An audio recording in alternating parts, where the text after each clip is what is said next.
lá. Eu tô apertado de tempo, mas eu acho que vai dar. Vamos lá. Pessoal, então agora, e se a gente fosse fazer aqueles cálculos, né, de carteira mínima para N ativos? 3, 4, 5 ativos. Aí o negócio é mais embaixo, principalmente se a gente falar em termos de álgebra, certo? E acaba que no final das contas a gente usa outros recursos para fazer as contas, como por exemplo programação linear, para fazer o cálculo da carteira de mínimo, certo? Então, assim, eu vou mostrar só um exemplo para vocês, sem falar que também quando a gente está com mais de dois ativos, a gente usa matriz para fazer os cálculos da carteira de risco mínimo, né? Ou, né, fazer o cálculo do retorno do risco da carteira. A gente acaba usando, no caso, a matriz. Lá no vídeo que eu passei para vocês ontem, eu passei, né? Eu mostrei a cara da matriz, tem que ser.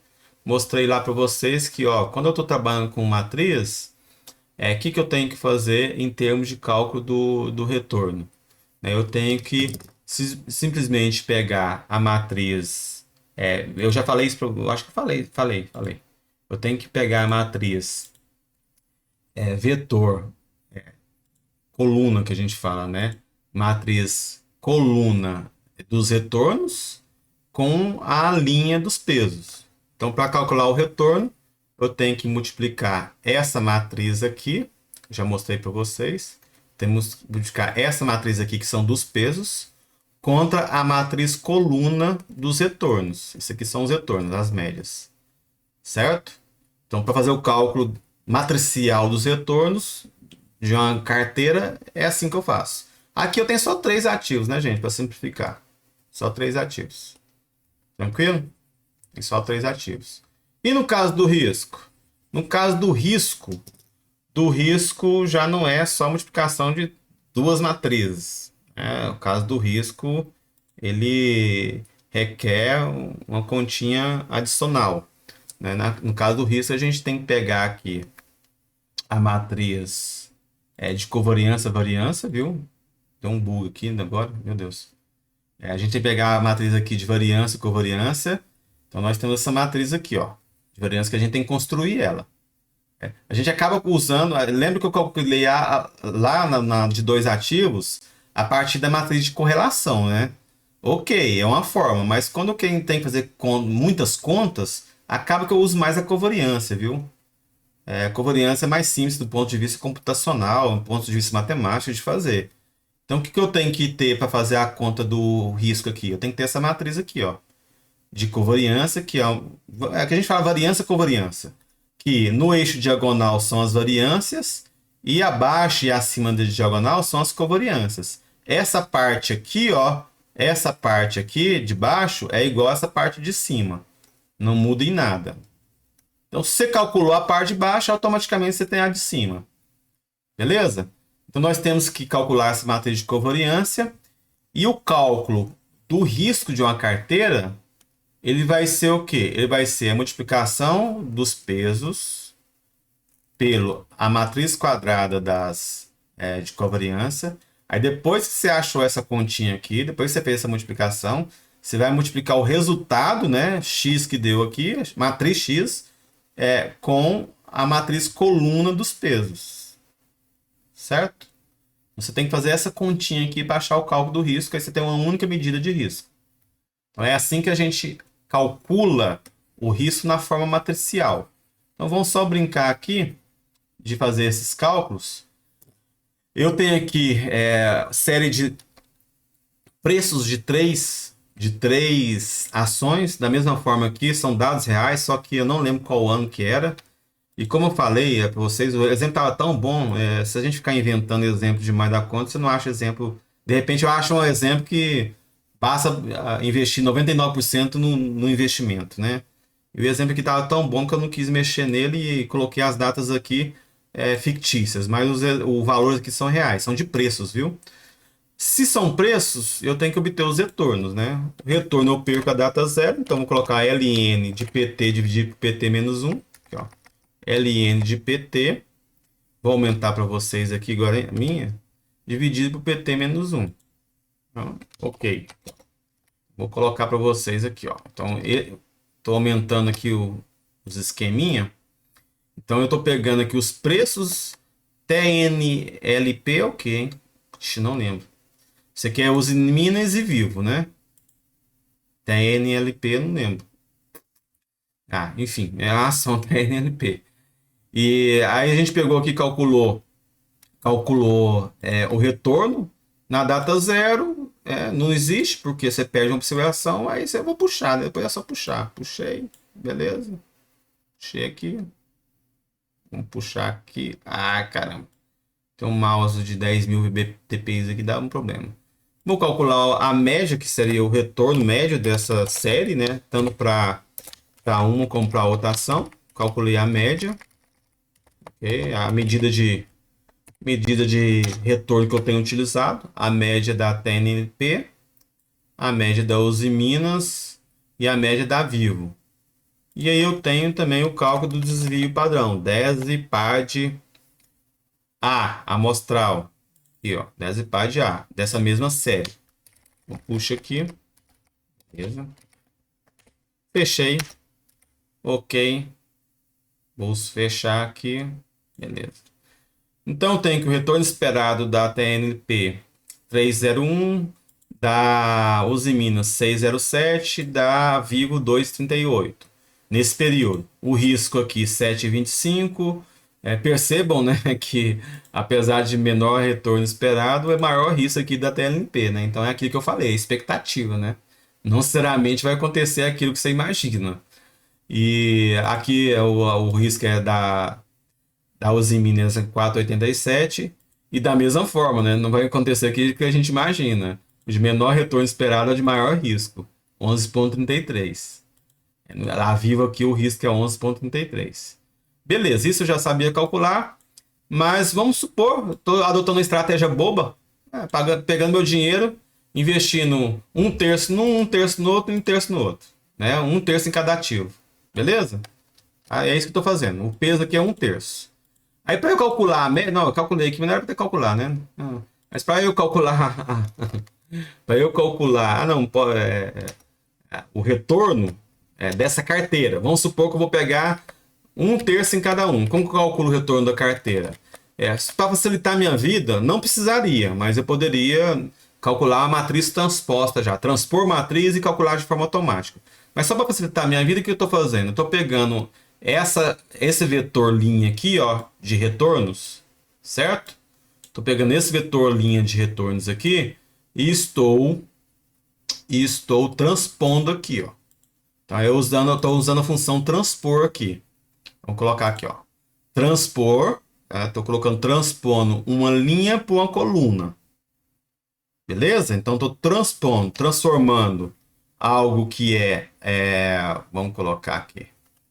Algo que é assim, né? Vamos colocar aqui. Algo que é assim para algo que é assim, beleza? Estou transpondo. Então essa função aqui é isso que eu estou fazendo. Então, beleza. Então usei aqui a função transpor. Pessoal, só rapidinho. Oi. Na fórmula do retorno lá, quando você faz para cálculo do retorno, antes do cálculo da média lá embaixo. Antes do cálculo da média, antes disso aqui, eu usei o LN de PT dividido por PT menos 1. Isso, Logo retorno. Referência ao outro, né? Isso, em relação ao preço das ações aqui, ó. Isso, ok, só para... Ó, deixa eu pegar aqui, ó. Diminuir. Já lembrei. Beleza, então. Ok, então eu transpus aqui, eu não precisava transpor aqui, eu podia usar outra função, matriz transposta, e fazer o cálculo direto. Mas deixa eu calcular o retorno aqui dessa matriz, né? Então vou usar aqui, deixa eu diminuir um pouquinho aqui, ó. Então eu vou pegar aqui agora e calcular, como eu sabia, né? Matriz multi, né? Matriz ponto multi. Eu acho que eu já apresentei isso para vocês. Multi. Então estou pegando aqui embaixo. Matriz multi, certo? E estou multiplicando o vetor dos pesos aqui contra o vetor dos retornos. Estou multiplicando essas duas matrizes. Dei um OK aqui e achei. Você poderia fazer também na mão, né, gente? Então, retorno de uma ação multiplicado pelo peso dela, o retorno da ação multiplicado pelo peso dela. E nesse caso aqui, né, já que é participação igualitária, poderia ser a mesma coisa que a média, né? A média simples. Daria na mesma. Certo? Mas eu quero que vocês façam via matriz, porque vocês vão ver que vai precisar. Então, beleza. Então, o retorno aí dessa carteira, o que eu estou falando? Se você pegar e investir 1/3 na TNP, 1/3 na Uzi Minas, 1/3 na Vivo, você vai ganhar um retorno de 3,81. Beleza? E o risco? E o risco? O risco agora, em vez de usar uma álgebra né, com uma fórmula louca lá, fica desse tamanho aqui no Excel, eu vou usar matriz. Vou usar a matriz, o que eu acabei de falar, ó, a multiplicação dessas três matrizes aqui, ó. Multiplicação dessas três matrizes. Aqui eu só tô tomando os valores iguais, pode perceber, né? Tô pegando os valores lá em cima, ok? Tô pegando os valores lá em cima. E aqui da mesma forma transpus, né? Fiz a transpose. Na verdade, nem transpus. Na verdade, eu peguei e coloquei agora os valores dos pesos que eram na linha na coluna. Desculpa. Os pesos que eram na coluna na linha. Tranquilo? É isso que eu estou fazendo aqui, ó. A mesma coisa, enfim. Pode perceber aqui que está tudo linkado. Tá? Mas eu poderia usar a mesma função que eu usei aqui embaixo. Poderia ter usado a função transpor também. Não tem importância. Não sei se estão vendo aqui, ó. Poderia ter usado essa função aqui também. Sem problemas. Beleza? Então, ok. Agora o que eu tenho que calcular aliás, eu ia calcular o risco, mas não tem jeito, né? Vamos calcular a covariância. Aí eu tenho que achar a covariância do ativo contra ele mesmo, ativo contra o ativo e assim por diante. Então, a covariância que eu mostrei para vocês que é covariação, viu? Covariação é essa função. Então, é covariação S. Essa primeira coluna, primeira linha, ela é a covariação do retorno da TNLP, dela, ponto e vírgula, contra ela mesma. Que no fundo é a variação, ou seja, a variância. Beleza? É isso que eu tenho aqui, ó. Vamos colocar. Fica sumido, né, na tela. Essa é a fórmula. Certo? A variação dela contra ela mesma. A variação dos retornos da TNLP, TNP, sei lá. TNP contra ela mesma. Eu poderia fazer isso aqui também com a função variância, não tem importância. Só para padronizar. Por quê? Porque eu vou relacionar sempre a TNLP contra as outras. Então, eu vou fixar aqui, ó. Fixei aqui, fixei aqui. Quando eu fixei aqui e puxar, eu vou ter a relação dela contra as outras, ó. Dela contra as outras. Podem perceber que o que aconteceu lá, ó. Certo? Ó, agora sim, a covariância da segunda coluna é da TNLP contra a Uzi Minas. E no caso da terceira, dela contra a Vivo. Certo? Então foi isso que eu fiz aqui. Então, beleza. Aí, no caso, a segunda linha, né? A segunda linha aqui vai ser, no caso da... vai ser igual a essa aqui, certo? Eu posso simplesmente fazer aqui, ó, a do meio, que eu sei que é a Uzi Minas contra ela mesmo. Covariância não, aqui é a covariação. Tradução idiota, nunca ouvi falar na minha vida essa tradução, só o Excel mesmo. Covariação de S, no caso aqui é a Vivo, do MEI, Vivo, contra ela mesma. Vou fixar F4 contra a própria Vivo. No caso é a mesma coisa de variância. Estou colocando covariância porque fica mais fácil que eu puxo. Ok. Então a do meio eu sei que é a variância. Aí eu posso puxar tanto para cá como para lá, que vai ter a covariação da Vivo contra as outras, ó. Passo para cá, puxo para cá. Beleza? Como eu tinha percebido já, né? Menos 0,10 é igual a menos 0,10. A parte de cima é igual à parte de baixo. Da mesma forma, eu vou usar agora a covariância. Covariância, gente. Covariação no Excel. Covariação. Nunca ouvi esse termo na minha vida, só no Excel. Da Vivo contra ela mesma. Da Vivo. Vou fixar F4, ponto e vírgula, contra a Vivo. Contra ela mesma. Fechei. Parênteses. Achei a variância da vivo. Vou puxar para trás aqui, vou voltar, né? Vou achar da vivo contra as demais. Então perceba o seguinte, perceba que como eu falei, e sempre vai ser assim, isso é né? Essa aqui é uma propriedade da matriz de variância e covariância, ela é uma matriz simétrica. Então essa parte de cima aqui é igual à parte de baixo, ó.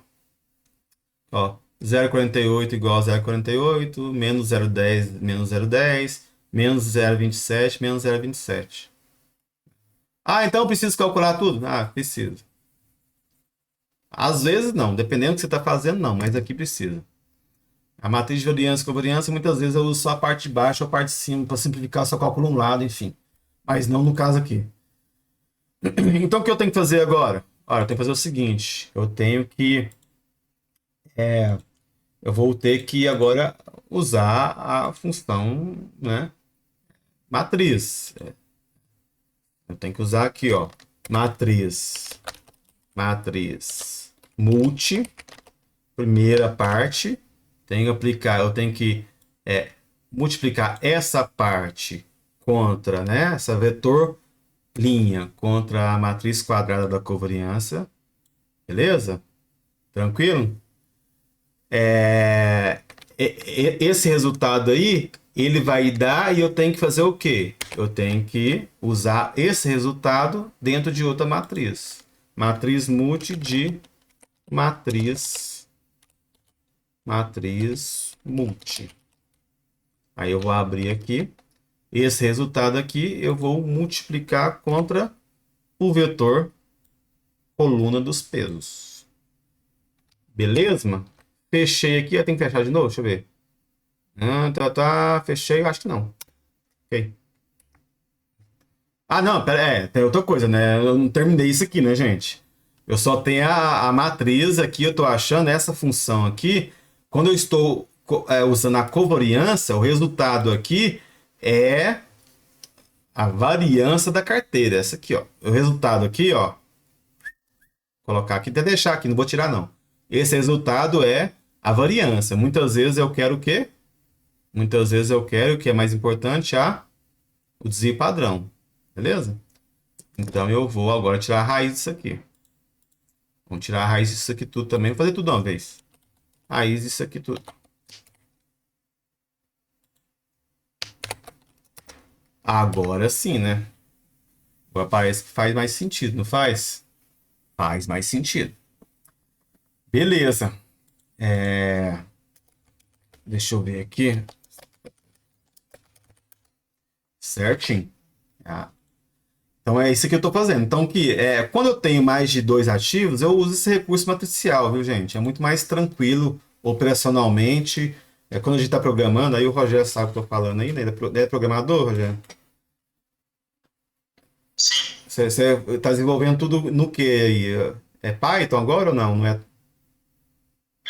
Depois que eu comecei a trabalhar mais na parte de arquitetura, eu parei de pôr muito código.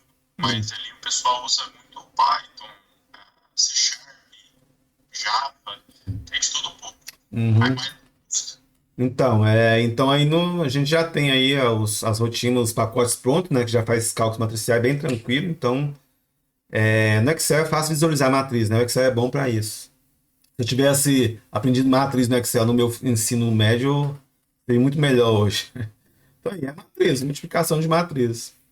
Certo? Então, o risco é esse. O que eu estou falando? Estou falando o seguinte, ó. Se você investir um terço em cada ação, o seu retorno vai ser 3,81 e o seu risco vai ser 5,031. Ora, será que não tem uma solução melhor? Ou, né, eu enquanto investidor, por exemplo, totalmente avesso ao risco, eu não queria saber uma carteira que teria o menor risco possível, não? Aí fazer isso algebricamente, ou seja, derivar essa função aqui, igualar a zero, para achar o ponto de mínimo, já é mais complicado. Aí o que a gente faz? A gente usa, aqui no Excel, por exemplo, a gente usa, não sei se vocês têm instalado aí, viu, gente? Nós temos que ter aqui na suplementos. Professor, Oi. É só uma pergunta, porque você falou assim, você quer achar, otimizar, né? Você quer achar o risco mínimo. Isso. Esse deriva igual a ela acha o mínimo. Mas Uhum. eu não conheço essa função do risco, mas ela não pode ter o ponto de máximo também? Não, mas O ponto prova-se de que é ponto de máximo... mínimo, né? Pode ter ponto de Hã? máximo. Prova-se que é ponto de mínimo. Ah, Já é possível, provado. provado. Hã? Ah, é possível, eu lembro. É. Pode ser. Eu só acho que fazer a segunda derivada você É, consegue faz a segunda descobrir isso. derivada e vê se é ponto de máximo ou de mínimo. Tem muitos anos que eu fiz engenharia. É. Prova-se que é ponto de mínimo, porque quando você faz a segunda derivada, você vê lá que é menor que zero. Ah, tá, Certo? ok. Ah, beleza. Beleza. Então, assim, e aí eu quero saber qual que é o ponto, né, a carteira de risco mínimo. Aí eu vou usar aqui, ó, a solução Solver, viu? Se você não tem, você tem que vir aqui no suplementos, opções do seu Excel e instalar lá em suplementos. Aí em suplementos do Excel você tem como habilitar o Solver lá, ferramentas de análise, beleza? Quem tem achar o Solver aí ou não?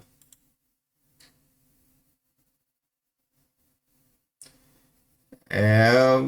Ah, você perguntou alguma coisa aí, Gonçalves? Fica à Então, vontade. só por causa da fórmula do lado aí. Isso aqui? Isso aí, né? Ah, Eu acho que facilita pra galera. Na hora que você passou muito rápido. certo. Eu E, passei mais rápido e, porque essa aqui eu tinha e, passado antes, né? Ah, já e a colocou questão, aí. Já colocou, beleza. a questão às vezes, o que acontece? A gente tem que tanto entender o que você está passando, quanto também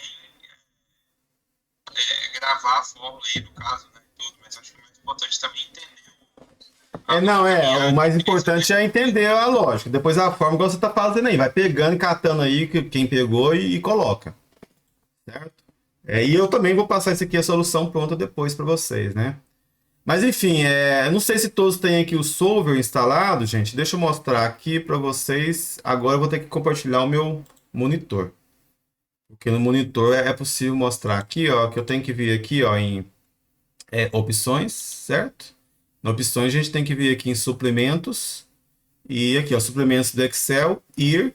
Não sei se todo mundo está com o Excel nessa versão e habilitar Solver, certo? Aí se eu habilito o Solver, aí o que nós temos? Aí nós temos isso aqui, ó. Nós temos aqui na coluna dados, ou no menu dados, aqui, ó, o Solver. A parte no canto superior direito do monitor.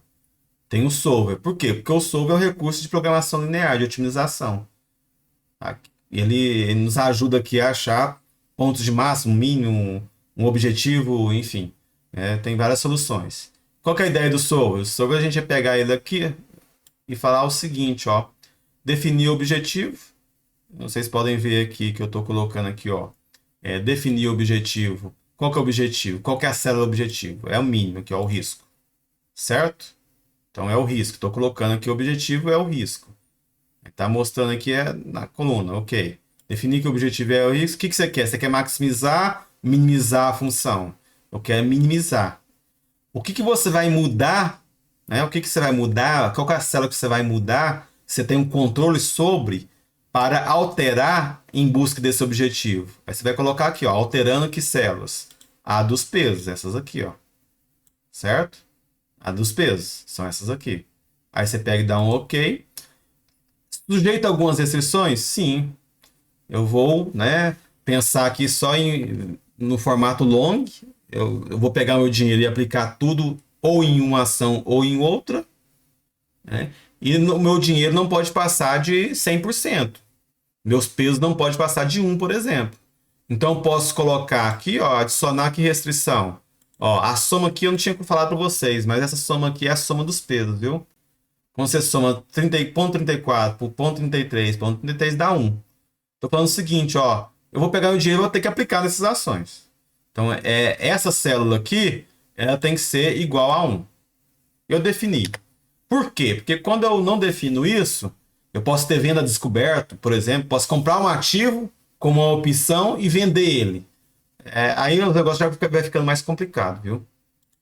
Beleza, então é igual a 1 e também, né, essa célula aqui, né, essas células aqui, todas têm que ser maior ou igual a zero, viu? Eu não posso ter venda descoberto. Eu não posso ter pesos negativos. É possível, dependendo da hipótese que você está aventando, se você está no formato short, você vai poder comprar e vender a descoberto, poder vender o ativo e comprar a opção dele, então você pode ter um peso negativo. Mas não é o caso nosso aqui. Vou dar um OK.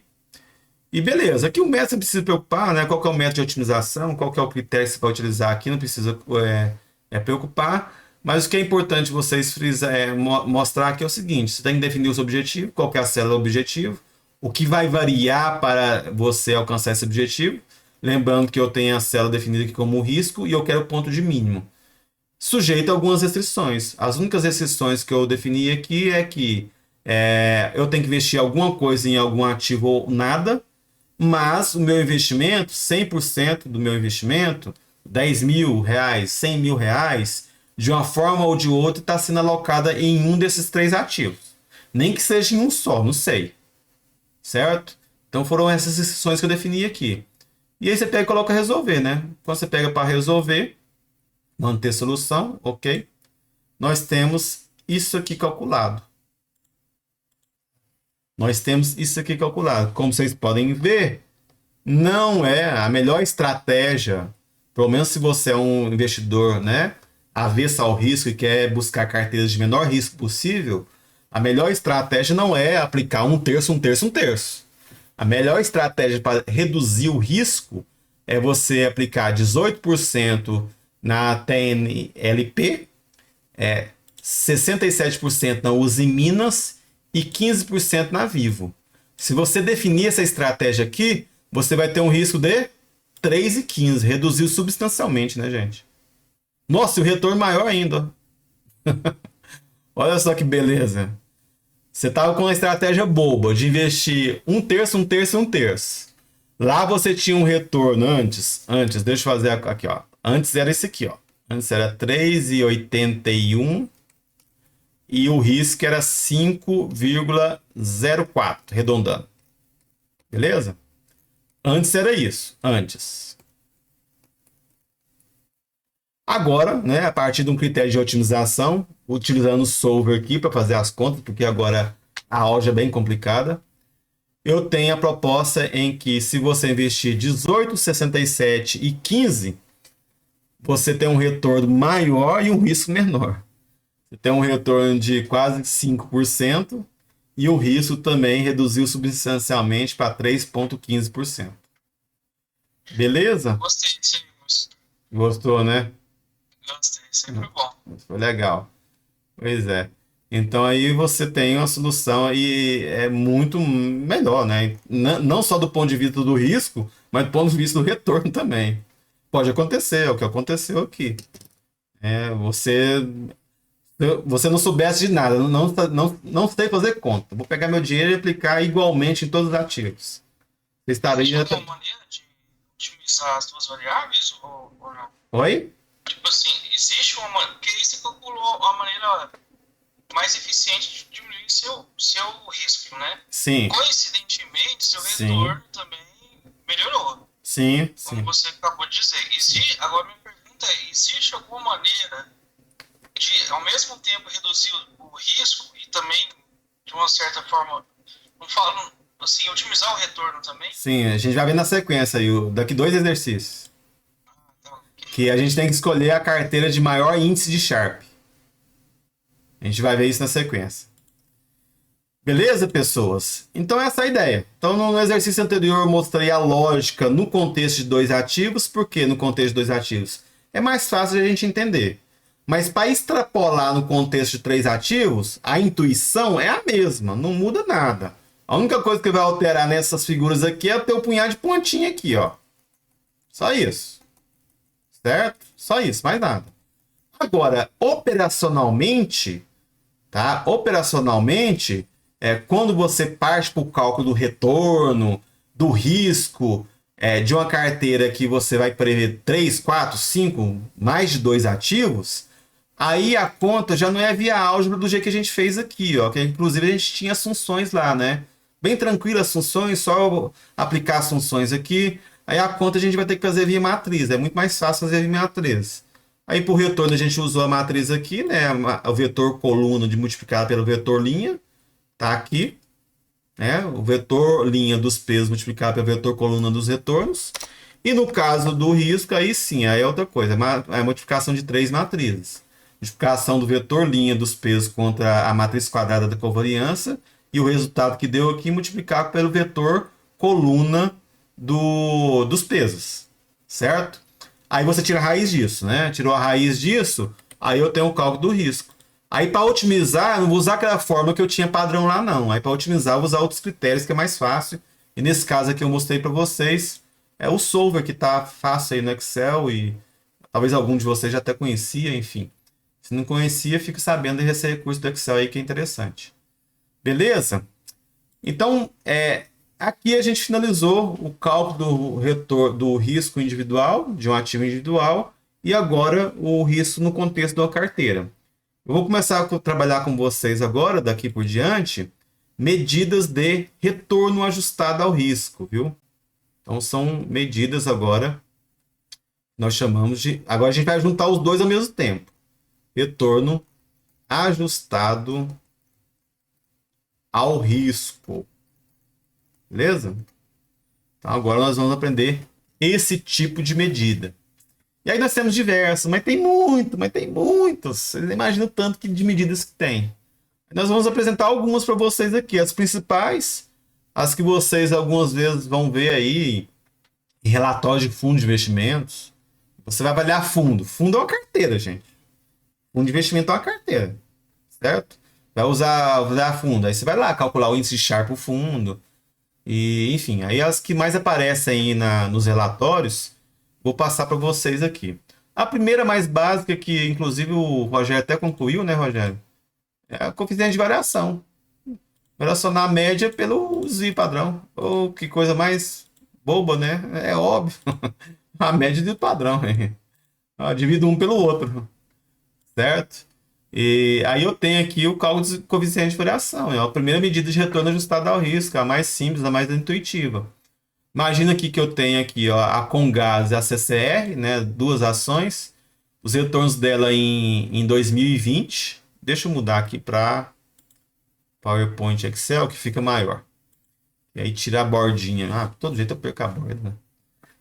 Eu tenho essas duas ações aqui, que no primeiro momento travou o meu Excel, para variar. Tem que parar de começar a escrever no Excel, porque quando eu escrevo no Excel, trava toda hora, gente. Brincadeira. Já que travou, beber uma água, peraí. Ah, vamos lá. Eu acho que agora destravou já, ou não? Não. Ah, travou, beleza. Então nós temos aqui essa série dessas duas ações. Eu quero compará-las. Dado o retorno que aconteceu aí, né? Dado o histórico de retorno que aconteceu em 2020, qual que tem maior coeficiente de variação? Ou menor, né? Porque geralmente a gente coloca o risco em cima, a média embaixo. Então, coeficiente de variação é medida de risco. Então, quanto maior, pior. Quanto maior, maior é o risco. Como que eu calculo aqui? Olha, vamos calcular. Depois de ter destravado aqui, vamos calcular aqui, ó. CV, geralmente a gente chama de CV, viu? Coeficiente de variação, bem subjetivo, né? Então, vamos chegar. Meu negócio aqui travou de um jeito que, se eu quiser, vou ter que iniciar o Excel para saber onde que o meu mouse está funcionando. Espera um pouquinho, gente. Vou ter que sair do Excel e entrar no Excel. É incrível. Professor, esse coeficiente de variação seria quanto que aquele risco é compensado por retorno? Todo coeficiente de variação, toda razão, né, é unidade da parte de cima abaixo, né, dividido pela parte de baixo. Então, se em cima a gente tem risco, né, e abaixo a gente tem retorno esperado, é a unidade de risco por cada retorno ganho. Quanto menor. Toda razão tem essa interpretação. Vamos só colocar aqui. Deixa eu voltar aqui com vocês, porque é assim mesmo, eu sei. Tem que arranjar uma forma aqui de escrever não no Excel. Porque todas as vezes ele trava quando eu começo a escrever demais nele. Papá, deixa eu colocar aqui. Ok. O que eu vou fazer? Pra te falar a verdade, nem sei se existe essa forma direta no Excel. Vamos ver. Coeficiente? Não tem não. Cov alguma coisa? Covar não é. Acho que não tem não. Não lembro de ter. Mas o coeficiente de variação, deixa eu abrir aqui eu também tenho, né, a forma para vocês aqui. Poderia escrever, mas deixa eu evitar escrever no Excel aqui. Nós temos aí a fórmula, né? Aqui, a razão do risco, né? Como vocês podem ver. Eu posso fazer isso aqui, ó. Fica mais fácil. Olha só. Isso aqui. Oh, que beleza. Agora ficou grande, hein? Ó. Isso aqui é. Não preciso nem colocar o PowerPoint, ó. Vivendo e aprendendo. Vivendo e aprendendo. Posso tirar o PowerPoint aqui agora.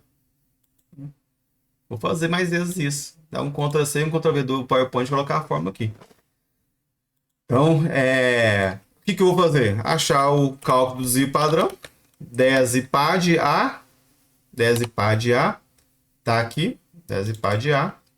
Pegar a série de retorno, né? 10 pá de A.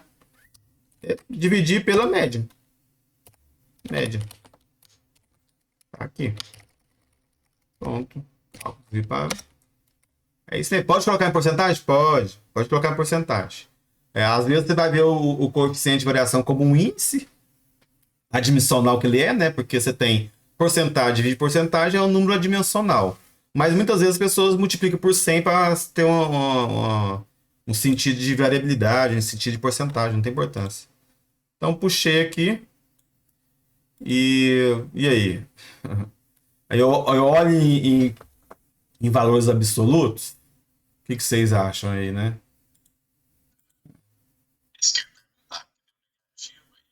Pois é, né? Pois é, né?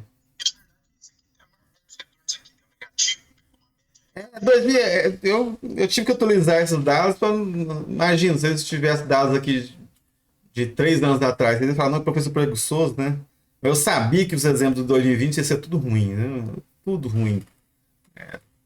Mas enfim, assim, ruim entre aspas, né? Porque a Comgás foi positivo ainda, olha só, salvou. A Comgás deu um retorno positivo em 2020. Mas o fato né? Foi bem arriscado também em 2020. Aqui, pessoal, o que nós temos? Aí eu já vou até adiantar algumas coisas.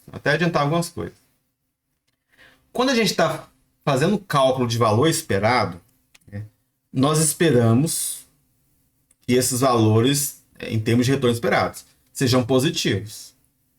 Já que eu estou calculando a data zero, beleza? Estou calculando a data zero, né? Baseado em informações que estão no passado, para tomar decisão no futuro. Quando eu faço o cálculo, seja baseado nos valores passados, seja em análises prévias que eu vou fazer, olhando para relatórios de analistas. Vou lá pegar o relatório de 3 analistas que só segue a Petrobras. Né? Os caras entendem tudo de Petrobras e colocou a estimativa lá. Então, para o próximo ano, a Petrobras não vai dar um valor positivo, vai ser negativo. Você tem que considerar ela na sua carteira? Você não tem que nem considerar, você tem que retirar ela da sua carteira. Você nem vai analisar ela. Então, no ponto de vista intuitivo, e muitas vezes a gente parte para esse princípio para calcular algumas métricas, como por exemplo o beta. Não faz muito sentido você ter um beta negativo, apesar de que você faz um recorte, calcula e dá negativo. Pode dar. Mas se a gente está falando de termos de expectativa e no longo prazo, isso não deveria acontecer. Essa que é a verdade. Certo? Então, assim, quando a gente tem valores negativos, se a gente for pensar do ponto de vista prático, é tipo assim, ó, se eu espero que essa ação vai dar um valor negativo, por que eu estou avaliando ela? Por que esse negócio está aqui? Esse negócio nem devia estar aqui. Né? Não vou nem considerar. Mas, como a gente não tem certeza nem da estimativa do valor esperado, né? Não tem nem certeza se... Nem certeza se eu usei a data correta, como o Rogério discutiu aí, né? Volto quanto? 1 ano, 2 anos? Você quer saber, né? 5 anos? Quanto que eu volto? Nem sei se quanto eu voltei é o suficiente. Então, é isso que acontece. Eu não tenho muita certeza, até mesmo das minhas estimativas. Então, assim, Se a gente for pensar que, beleza, então, não, acaba que retorno negativo vai acabar reduzindo o risco, viu, gente? É outra coisa, viu? É outra coisa. Não significa que também que no conjunto essa ação não ajuda. Sabia que podia acontecer isso? Vocês sabem? Não ficou claro aqui. Não ficou claro aqui. Seria até meio complicado eu mostrar isso para vocês. Mas a lógica da teoria de carteiras, a lógica da diversificação, a lógica daquele gráfico que eu mostrei para vocês lá, fala o seguinte: pode ser que uma ação com alto risco ela seja boa para você. Como assim, professor? Pode ser.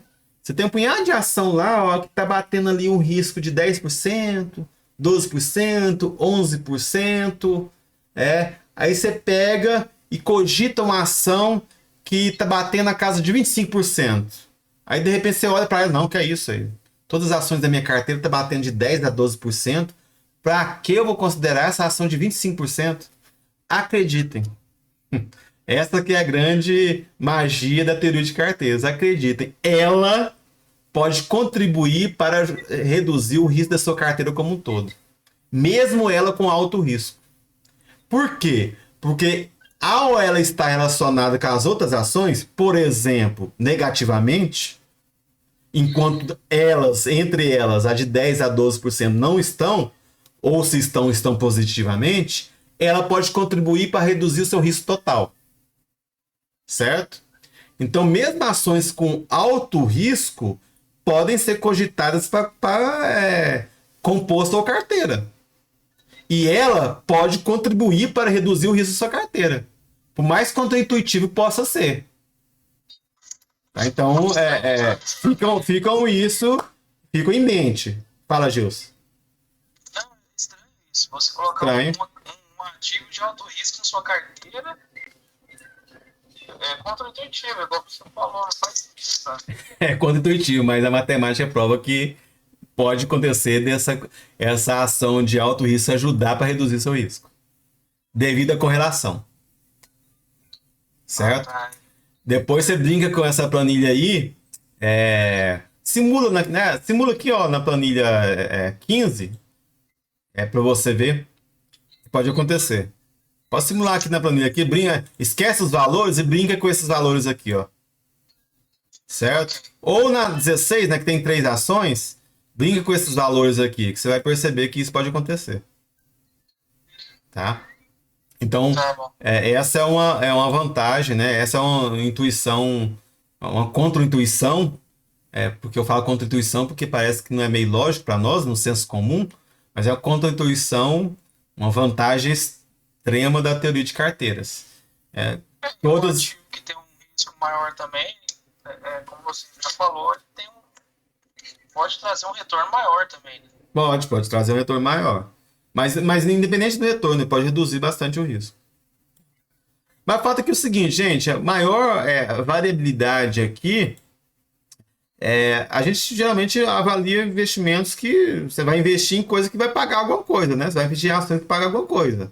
Então acaba que muitas vezes a análise que a gente faz aqui é em módulo mesmo. Então, a Comgás aqui, ela tem um risco, uma variabilidade maior do que a CCR. Agora, se você espera efetivamente que a CCR vai dar negativo, é uma expectativa negativa, e você vai investir ainda, investir nela, o risco aqui é de 539. Então, ele né, do ponto de vista do risco, maior.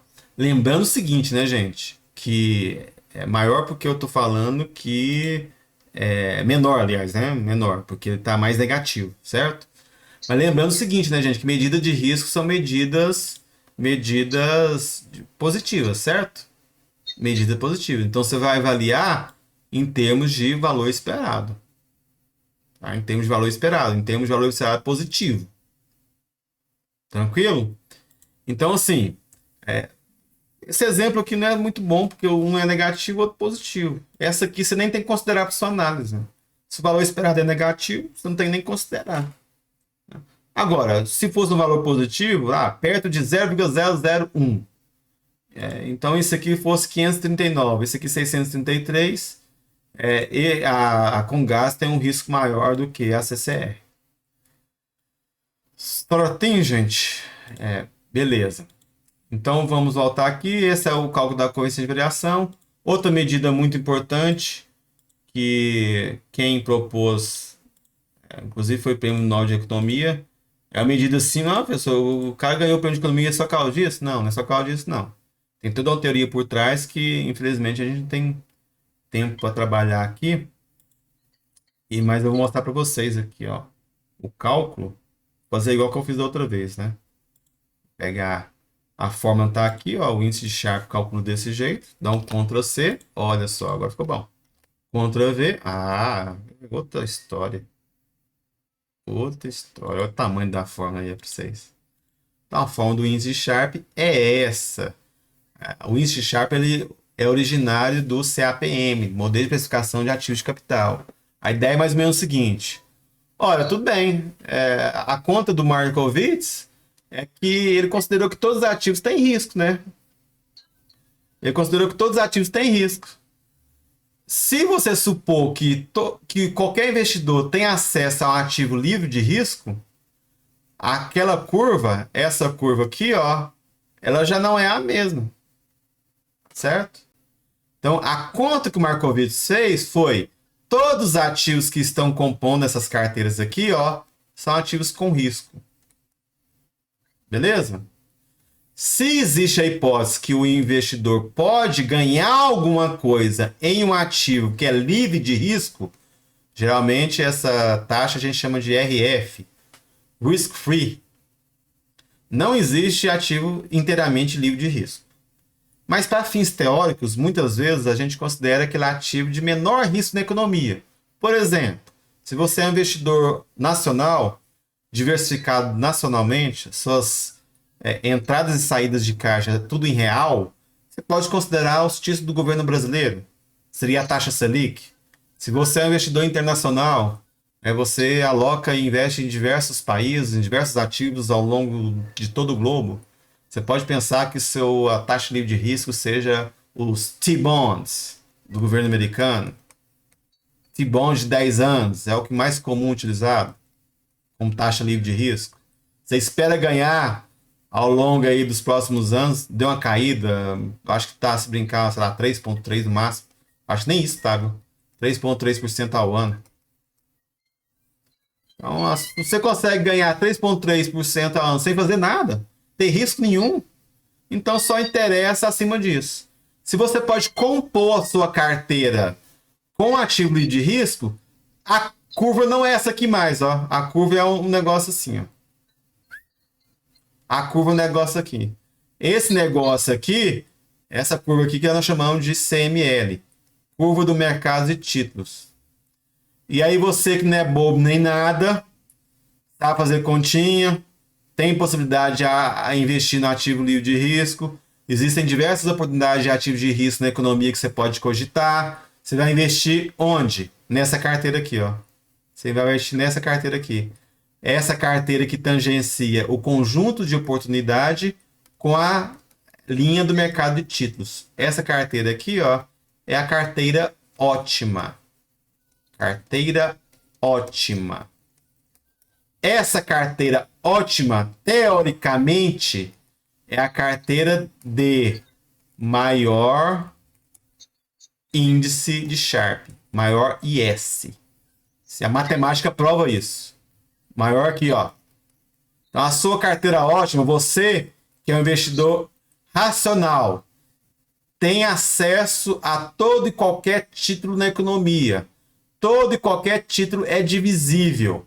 Você sabe fazer continha. Você tem acesso às informações para fazer a continha. Se você é um cara racional, se consistentemente você prefere maior risco, menor risco e maior retorno, você, enquanto ser racional, enquanto agente racional, em equilíbrio, no longo prazo, tá? Prova-se que você vai escolher sempre a carteira com maior índice de Sharpe possível. A carteira de maior índice de Sharpe possível é o retorno da carteira, retorno do ativo J, da carteira J, tanto faz, menos a taxa livre de risco, dividido pelo risco total. Isso é uma medida de risco total.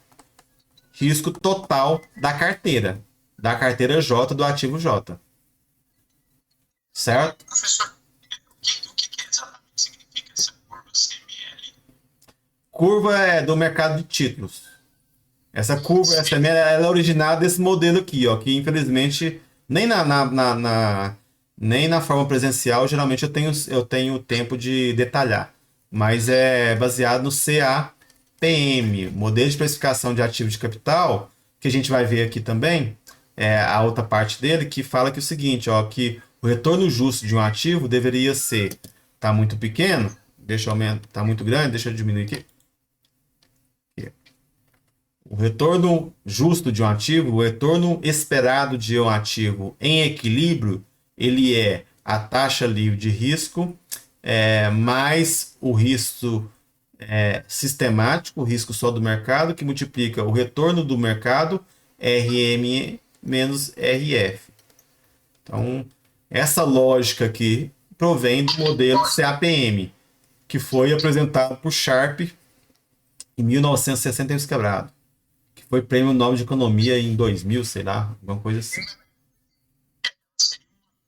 Que mostraria ali o quanto que o retorno do título sem risco iria evoluir se o risco dele fosse subindo? Sim. Se você tem a possibilidade de investir em um ativo que não tem risco, a curva característica do mercado de capitais já não é mais essa aqui, ó. É essa. Certo? Aí provou-se que em equilíbrio você vai buscar sempre, o investidor que sabe fazer continhas, vai buscar sempre essa carteira aqui, ó.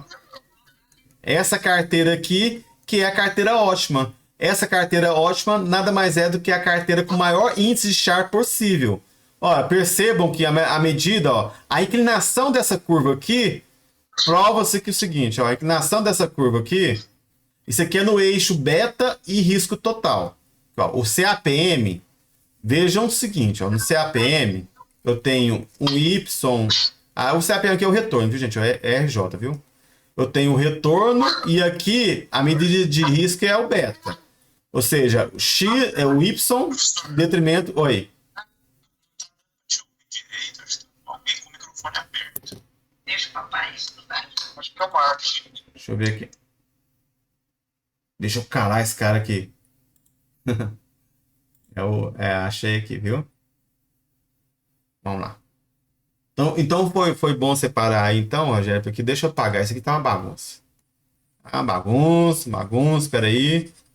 Isso aqui tá, não tô gostando disso aqui, não. Deixa eu tentar elucidar um pouco o que você falou aí. Então, de onde que vem a lógica, né, dessa decisão? É por isso que o índice Sharpe é muito importante, viu? É um dos mais importantes. Porque, em tese, ele é o que você tem que buscar. Então, falei pro seguinte, né, que a carteira ótima, carteira ótima, é a que vai me trazer maior IS, beleza?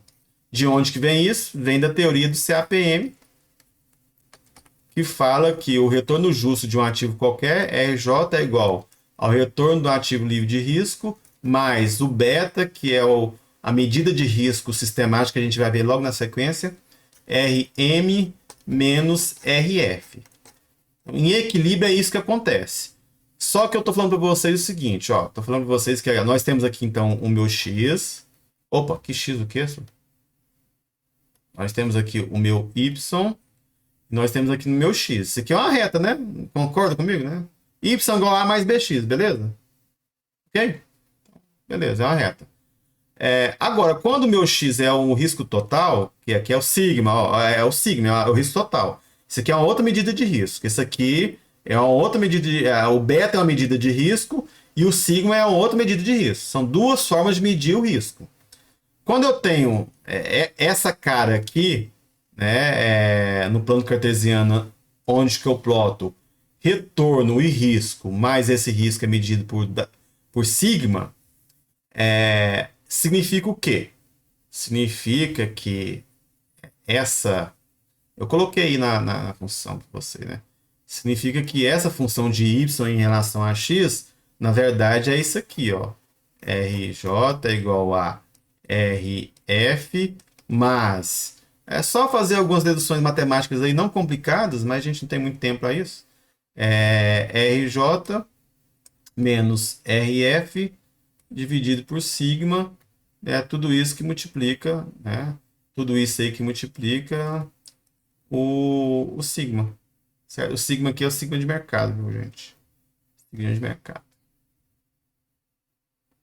Então vou lá, deixa eu colocar aqui. Sigma, cadê? Pra frente. E deixa eu colocar. Sigma de mercado. Então o que acontece? Agora sim, né? Agora eu tenho a cara de um y em relação a um x. Certo? Então isso aqui, ó, é um coeficiente de inclinação, concorda comigo? A mais bx, y igual a mais bx, isso aqui é como se fosse uma inclinação, um beta, certo? Então agora eu tenho aqui, ó, o x, que é o sigma, e o y, que é o retorno. Aí nós vimos lá que... Oi? Não, eu vou comentar sobre isso agora mesmo quando eu estiver falando sobre beta. Então o que acontece? Eu já tinha provado para vocês, quando eu tenho só ativo de livre, ativo com risco na carteira, que tem algum sigma, que exista algum sigma, a curvinha é essa aqui, né? Que é a fronteira eficiente, beleza? É essa aqui. Mas na possibilidade de investir em um ativo que não tenha risco, RF, a curva deixa de ser isso aqui. Passa a ser uma linha reta com inclinação. Com inclinação, adivinha o quê? O índice de Sharp. Aí que é a ideia, né? Aí que é a ideia. Eu quero uma curva com maior inclinação possível. Porque quanto maior a inclinação, mais alto eu tangencio essa curva aqui, ó, de ativos livres de risco. Por isso que eu vou almejar sempre carteiras com maior índice de Sharp possível. Tá? A lógica passa por aí. Basta a gente entender que, o índice de Sharp é uma medida muito importante, ela é teoricamente comprovada, tem uma intuição, tem um apelo teórico muito forte e geralmente dá certo. Né? Geralmente dá certo. A gente tem que buscar ações que tenham maior índice de Sharp possível. Nesse contexto aqui, tranquilo. Fala. Acho que o Gilson tá querendo falar alguma coisa, mas o senhor bloqueou o microfone dele. Ah, eu bloqueei uma vez e não pode chamar de novo, não? Ah, Eu acho que desculpa. ele desativou mesmo o microfone dele. Agora eu consigo falar. Não, você... Ah, tem como desabilitar e ativar mudo. Foi mal. Fala. Não, só pra avisar aí que aí eu fico bloqueado pra fazer E você gosta de participar, não posso deixar isso não, né, Gilson? Não, tá tranquilo, beleza. Tranquilo. Desculpa aí. Eu realmente fui apanhando aqui, eu não vi que eu tinha bloqueado. A intenção era só mutar lá. O pessoal pediu aí. Tranquilo. Beleza. Então, olha só, gente. Então, índice de Sharp nessa situação aqui. Não é possível que eu vou ter mais negócio negativo. Vou ter, né? Eu vou ter mais coisa negativa. Mas vamos lá. Vamos aplicar a fórmula aqui do índice de Sharp. Ó. O retorno esperado da ação menos a taxa livre de risco, né? Dividido pelo desvio padrão. Posso fazer isso de uma forma direta, né, gente? Pega aqui a média do retorno dessa Petro aqui, por exemplo. A Petro. Você pode dar um pouco de zoom ali. É mesmo, né? Tá baixo, né? O zoom aqui. Deixa eu pegar aqui. O zoom aqui tá ruim dessa vez. Com o zoom aqui. Vou achar aqui a forma do índice de Sharp. Só aplicar. Vou pegar a média dos retornos da ação. No caso aqui é Petro e Sabesp. Menos a média. Nem precisa de média, né, gente? Mas já que ele tá fazendo, a média da poupança é 0,5, né? Nem precisa, né? Vamos fingir que a gente não sabe disso. A média da poupança é 0,5. Não precisava disso. Ô, caramba! Vamos colocar aqui. Tô quase colocando 0,5. Ok. Tudo isso, fecha parênteses e divide pelo desvio padrão da desvio padrão da ação. No caso, DESE PAD A da ação. Tá aqui. Deixa eu colocar a forma para vocês completa agora. Beleza? Aí, ó. Como vocês podem perceber, essa é a formulinha. Não precisava colocar a média da poupança, viu, gente? Estou usando aqui a poupança como taxa livre de risco. E no último ano aí prevaleceu aí o limite de 0,5, né? Conforme a legislação. Melhor taxa de livre possível que possa existir. Cujo desvio padrão é zero. Cujo desvio padrão é zero. Então, realmente isso aí é uma taxa livre de risco. Não tem variabilidade nenhuma a poupança. Então é isso aí. Eu pego e apliquei a fórmula do índice de Sharpe e calculei aqui para a Petrobras. É uma porcaria, né? Negativo o negócio. E aqui também vai ser capaz negativo. Aqui eu não fixei, né? Deixa eu fixar aqui a poupança. E belezinha. Fixei a poupança aqui. E deixa eu puxar para a Sabesp. O que deu aqui? Os dois negativos, quem que é menos pior aí? Menos pior foi a Petrobras, né? Ok, então prevalece aí no caso a lógica. Menos pior a Petrobras. Então eu quero o maior índice de Sharpe possível. O maior índice de Sharpe aí no caso é 4,55. Mas como eu já adiantei para vocês, se eu estou falando em termos de expectativa, nenhuma deveria ser sequer considerada. Beleza? Professor, você pode clicar em cima do negativo 16.09 para ver a forma? Ah, sim. Obrigado. Beleza? A divisão eu peguei, né? O índice Sharpe pegou a média dos retornos da empresa, no caso aí a Sabesp, menos a taxa livre de risco. Você não precisava nem colocar a média da poupança, podia colocar 0,5, né? E dividir pelo desvio padrão da empresa. Beleza. Então o índice Sharpe eu calculo desse jeito. E aí eu tenho o exercício 19. E a minha pretensão aqui é terminar o exercício, fazer o vídeo com vocês aqui, que vai ser legal. Aí depois os outros eu posso gravar. Professor, só para fechar esse ponto, então eu poderia pensar na iniciativa, na verdade poderia não, exatamente isso, seria quanto de risco acima da taxa de referência, de quanto de retorno acima da taxa de referência por risco aquele ativo me oferece. Prêmio pelo risco dividido prêmio pelo risco, né? Prêmio pelo risco de ativo, que é o valor que você espera de um ativo menos a taxa livre de risco, dividido pelo risco, justamente. Prêmio líquido pelo risco. Justamente. Exatamente. Prêmio líquido pelo risco, justamente. Agora a gente pode usar também, pessoas, outra medida de risco, sem ser o desvio padrão. Você pode usar, por exemplo, a medida de semivariância, se você quiser. Então, nós temos aqui outras medidas de risco. Em vez de você usar o desvio padrão, você pode usar a semivariância aqui, ó. Aí, o que nós temos aí sendo medido é o que nós chamamos de índice de Sortino. Certo? Aí nós temos aqui o índice Sortino. Vou mostrar para vocês aqui, eu tirar. Tá aqui, cadê? Tá aqui. Então, se você usar outra medida de variabilidade, sem ser o desvio padrão, você usar a semivariância, você quer a semivariância. Semivariância. Nós temos uma outra medida. Então, seria a mesma coisa lá, né? Só que agora eu tenho outra medida de risco abaixo. Por exemplo, aqui eu estou calculando, eu estou usando aqui como referência para calcular a semivariância. Deixa eu colocar isso aqui embaixo. Estou usando aqui a média e depois eu estou usando a própria taxa ali, a referência à taxa livre de risco. Nesse caso aqui, cadê a taxa livre de risco? Tem aqui. Cadê? Ah, tá. Capaz que eu estou usando, já que é 2020, eu estou usando 0,5 aqui, ó, a própria poupança. Certo? Vou usar 0,5, que é a própria poupança, que é a taxa livre de risco. Então, fazendo o cálculo aqui com a semivariância, o que nós temos? Na semivariância só me importa aquilo que é abaixo, né? do que eu considero como referência. Por exemplo, tudo que é abaixo da média. Então, a primeira coisa que eu tenho que fazer aqui é o seguinte: posso fazer direto, mas vamos calcular a média aqui? Calcular a média, poderia fazer direto, gente. Poderia fazer isso direto, mas vamos colocar retorno esperado nesse caso aqui. A média, ixi. Retorno esperado. Não é marca registrada, não. Então, média. Vamos colocar aqui. Média da Petrobras. E média da Sabesp. Média da Petrobras, média da Sabesp.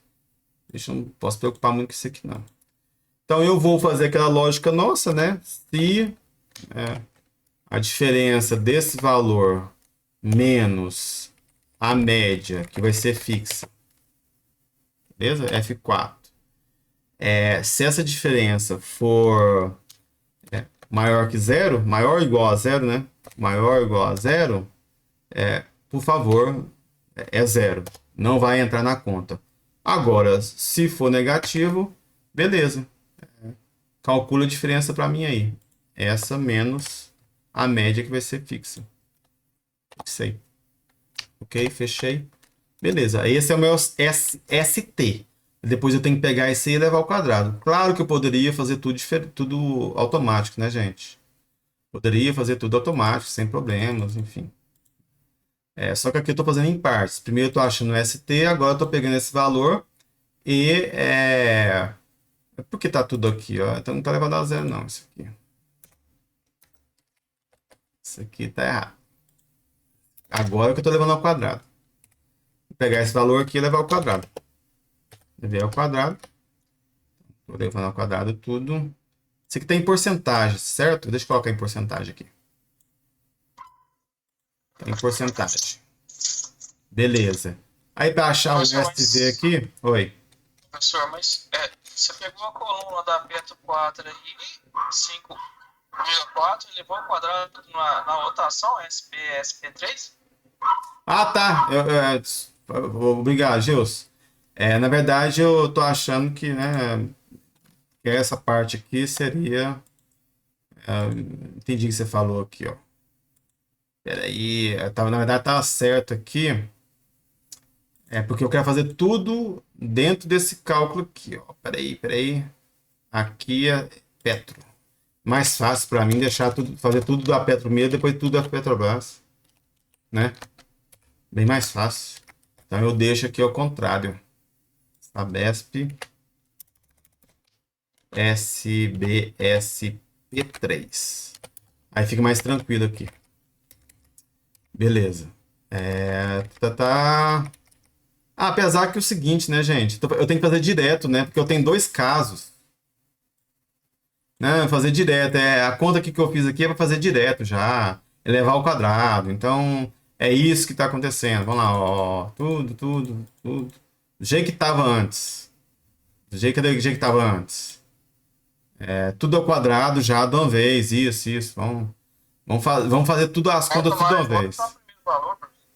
Não, é só pegar aqui, ó, esse valor aqui agora e elevar ao quadrado, é isso. Aqui, ó, ao quadrado. Beleza? Pega o valor aqui, eleva ao quadrado.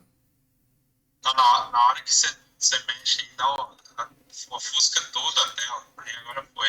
Foi. Deixa eu ver se tá certo aqui, né? Tá certo. Já peguei o valor e elevei ao quadrado tudo de uma vez. Certo? Então aí eu pego e vou fazer o que agora? Eu vou fazer isso aqui para... duro que eu fixei lá a média, né? Vou ter que alterar a média aqui, né? Essa média aqui não é que eu fixei ali, não. A média é a outra. A média dessa Sabesp é essa. E da mesma forma, essa média aqui não está fixa. Eu tinha que ter fixado só a linha, né? Acabei esquecendo, fixei tudo. Beleza. Aqui eu vou fixar também, né? Deixar F4. Podia fixar mais ou menos, né? Beleza. Dá um OK. Já vou levar ao quadrado. Beleza. Só que assim, não é o suficiente, né? Eu tenho que fazer a soma disso aqui. A soma disso aqui vai ser o quê? A soma... Poderia fazer direto também, é claro. Eu poderia simplesmente... aqui... A soma, aí o SV vai ser o quê? Vai ser a soma disso aqui dividido por 12 aqui, né? Dividido por 12, tira a raiz disso aí. Então, o meu SV vai ser o quê? Vai ser esse valor dividido por... Nós temos 12 valores aqui, ó, de janeiro de 2020 até dezembro de 2020. Então, nós vamos ter 12 valores, aí você tira a raiz disso aí. Isso aqui é a medida de semivariância. Tira a raiz. Tiramos a raiz. Então, nós temos o SV, que está em porcentagem aí. Vamos tirar. Beleza, ok. Vamos colocar a porcentagem. Coloca porcentagem. Aumenta aqui. Centraliza. E agora vamos achar o sortino. Sortino baseado só nessa referência. Nessa referência aqui, o sortino vai ser o quê? Aqui a média é a taxa de referência. A taxa livre de risco a gente sabe lá que a poupança é 0,5, né? Não vou puxar lá do outro exercício, não. Já vou fazer direto aqui, ó. Vai ser negativo de novo, né, gente? Ô, caramba. Ser negativo de novo vai ser simplesmente a média esperada dessa ação, menos a taxa de referência, eu sei que é 0,005, 0,5%. Então, não vou fazer a média lá, não. Dividido pelo sortino que está aqui, ó. Beleza. Então, agora eu pego e puxo o valor. Tá? Vamos colocar. Deixa eu aumentar aqui também para vocês verem a função. Então, o que eu estou fazendo? Aqui, ó, vou puxar aqui para vocês verem a fórmula. Essa é outra taxa de diferença, eu vou gravar e mandar para vocês. Depois a gente faz só esse exemplo aqui. Então, o que eu estou fazendo? Estou fazendo o seguinte, ó. O índice de Sortino é muito parecido com o índice de Sharpe. O índice de Sortino é equivalente ao índice de Sharpe, o IS. A única coisa que muda é isso aqui, ó. Lá no índice de Sharpe, a gente utilizou o desvio padrão, beleza? A gente usou toda a banda da distribuição, tanto a parte de cima como a de baixo. E aí a gente aprendeu lá para trás que uma medida de risco muito interessante é a semivariância. Ora, então, em vez de usar como medida de desvio padrão e como medida de risco o risco total, que é a semivariância, que é o desvio padrão, por que eu não uso, então, a semivariância? Aí, basta eu aplicar a lógica do índice de Sharpe, em vez de dividir para o desvio padrão, e dividir para a semivariância. Nesse exemplo especificamente aqui, a gente usou a média como referência. Tudo que é acima da média, né, tudo que é positivo, eu descarto. Ou seja, é zero, não tem peso nenhum na fórmula. Tudo que é aqui negativo, que é o risco de perder, isso sim, aí tem peso na fórmula. Eu vou pegar o valor menos a média, né, o valor esperado, e vou elevar ao quadrado. Somo tudo, como eu somei, tá aqui, isso aqui é a soma, né, isso aqui é a soma. Beleza? Aí eu pego e calculo a semivariância, que para calcular a semivariância, basta pegar essa soma aqui, né? Dividir por n, que é 12, certo? E tirar a raiz. Aí esse aqui eu tenho o cálculo da semivariância. Tem o cálculo da semivariância? Beleza, ó. Prontinho. Basta eu achar o retorno do ativo, no caso aqui é o retorno esperado, médio, né? Retorno do ativo. E dividir menos a taxa livre de risco, que aqui a gente sabe que é 0,5% da poupança. Certo? Poupança é 0,5%. Foi isso que eu fiz aqui, ó, nessa fórmula. Peguei o valor esperado do ativo, B17, menos a poupança. Nesse caso aqui está em decimal. Então, em vez de ser 0,5%, aqui é 0,005. Senão dá problema. Dividido por quê? Dividido pela semivariância que eu acabei de achar. Então foi isso que eu fiz aqui. E achei, no caso, a semivariância. Para a Petrobras, para a Petrobras deu menos 0,8 e para a Sabesp menos 0,2064. Então iria de Petrobras, que é menos pior. Nossa, minha garganta, gente.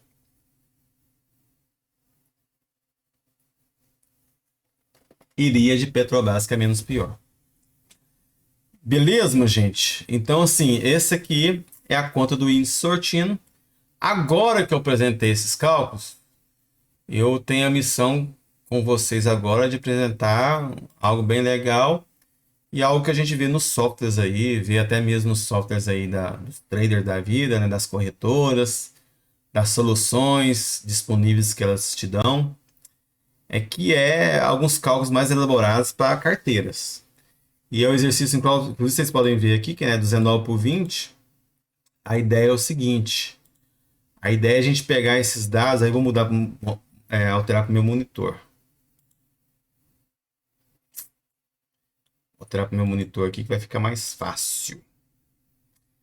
A ideia é o quê? A ideia é o seguinte. Eu tenho aqui agora o meu banco de dados. Vou fazer só um exemplo com vocês, mas vocês vão ver. Esse banco de dados aqui, eu tenho informações de 5 anos, viu, gente? Já mostrei para vocês.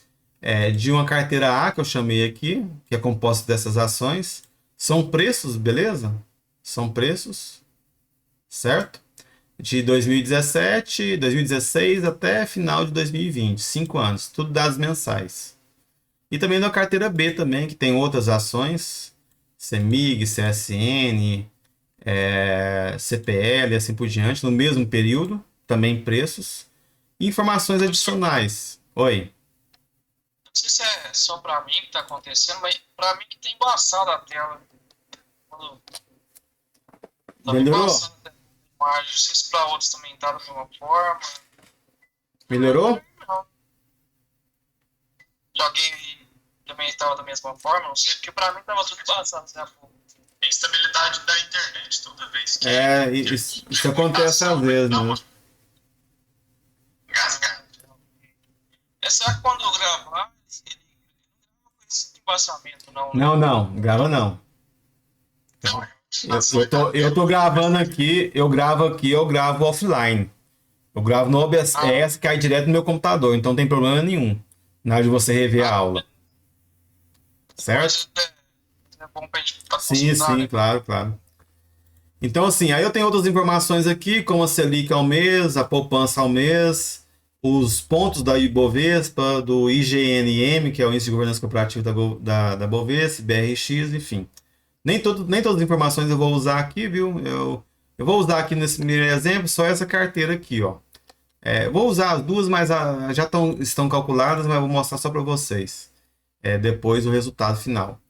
Então aí nós temos essas informações. E eu apresentei também uma planilha aí que nós chamamos de Portfolio Optimization. Não sei se vocês viram. Vocês devem ter baixado aí. É uma planilha paga, viu, gente? Aqui, por exemplo, falta ainda para mim 12 dias, como vocês podem ver aí, ó. 12 dias, estou no trial dela, certo? E é uma planilha bem intuitiva, eu já conheci ela há muitos anos, foi melhorada agora em 2020, ficou melhor ainda. E temos umas coisas interessantes aqui. Você pode pôr os valores das informações das ações, seja em preço, seja em retorno, viu? Aqui, seja em retorno. Nós temos aqui preços. Para colocar aqui é contra C, contra V, viu, gente? É contra C, contra V. Tá, vou colocar aqui, por exemplo, as informações aqui, né? São mensais, ok? Só para a gente ter uma base aqui. Vou colocar aqui os valores. Aqui eu já coloquei? Não, coloquei não. Coloquei não. Né? A minha linha tá. Eu vou colar valores aqui. Vou colocar o meu benchmark. O que é meu benchmark? É o índice de mercado. Aqui, né, no exemplo aqui da empresa, da planilha, é o SP500. Certo? Eu vou colocar um índice aqui que é o Ibovespa, por exemplo. Vou usar o meu índice de mercado, benchmark, como o Ibovespa. Tá aqui, ó. Ibovespa, C, vou lá embaixo, tá em pontos, preços, né? Ctrl C. Vou colocar aqui também só valores, para não ficar feia a planilha. Valores. E as outras ações? Oi. Você colou a base de dados inicial? Me perdi. Aqui tá em base de dados. Eu tô com dois arquivos abertos aqui. Eu tô o arquivo base de dados. Você colou ela onde? Oi? Você não colou ainda? Você ainda não colou nenhuma informação da carteira? Não, ainda não. Ainda não. Coloquei não. Aí outra coisa, pessoal, olha só. Preste atenção aqui, por favor. Não precisa tentar fazer aí, não, porque essa planilha aí, dependendo do Excel que você tá aí, vai dar pau, viu? Ela é cheia de probleminhas aqui, eu tive problemas com elas também. Então preste atenção aqui, que é mais salutar. Aí depois vocês tentam fazer e replicar aí na casa de vocês. Inclusive com a carteira que vocês quiserem. Mas funciona. Eu usei aqui 2 semanas direto essa planilha e deu certo. A ideia é só mostrar algumas métricas e como que é a lógica por trás quando você tem um outro software, porque hoje em dia a gente não usa nem mais planilha, né? Tem aí, igual por exemplo, se eu soubesse que vocês tinham aprendido o Google Colab, eu ia apresentar isso aqui no Google Colab. Eu não sabia que vocês aprenderiam o Google Colab lá com o Zé Eduardo. Se eu soubesse. Beleza. Graças a Deus, né? Que alguns estão falando assim, graças a Deus você não sabia. Eu não queria nem imaginar o Google Colab na minha vida. Então eu vou lá, a carteira A. Vou pegar aqui as ações que eu não coloquei ainda, né? Isso aqui é Ctrl+C, Ctrl+V, viu, gente? Vou pegar todas essas ações. Vou lá embaixo, Ctrl+C. Vem aqui, agora eu vou colar. Vou colocar só os valores. Colocar valores, ok. Então aí preços, tela no final, como vocês podem perceber. Aí, ó, tá tudo ok, até a data final. Dezembro de 2020. Aqui está lendo dias, mas esquece aqui, é mensal essas informações. Só mudar lá a referência dos dados. Então tem todas as ações, beleza, ok, beleza. O que eu tenho que preencher aqui agora? Vamos lá em cima um pouquinho. Agora eu vou ter que aumentar um pouquinho, viu? Porque senão vai cortar coisa importante aqui. Diminuir, na verdade, né? Diminuir aqui. Olha só. As informações que eu tenho são preços. Ok, tá certo isso aqui, né? Preços. Taxa de retorno de risco. Vamos colocar a poupança nossa, 0,5%? Porque lá estava a taxa livre dos Estados Unidos. 0,5%. Você quer definir um objetivo? Eu quero definir um target, um retorno target. Vamos supor que você quer definir 1%. 1% tá bom, né? Passando de bom. Ou tá muito? 1% hoje. 1% tá muito hoje, né? Põe 1%. Põe 1%. Eu tenho uma planilha aqui que eu fiz com 1%. Se dá pau, eu tenho a planilha aberta. How long ou short significa aquilo que eu falei para vocês. Você vai vender descoberto? Você vai poder vender a ação e comprar a opção dela? Não. Nós aprendemos aqui que eu vou sempre ou comprar e ficar com ela e depois vender no final. Então considera o how long aqui, você não tem a opção de venda descoberto, que é uma outra lógica um pouco mais avançada que a gente não vai ver aqui. Então deixa how long. E aí que tá, né? O que você quer? Você quer buscar carteiras com maior índice de Sharpe possível, maior índice de sortino possível, certo? Downside deviation, que é sortino, é baseado com uma referência à média. Semi-deviation sortino é baseado como referência ao seu target, o seu 1%. Beleza? Então, essa é a diferença. Tem dúvidas? Você não tem dúvidas? Aqui, ó, por favor. Coloca aqui o negócio de que, né? Que é a interrogação e dá uma olhada aqui.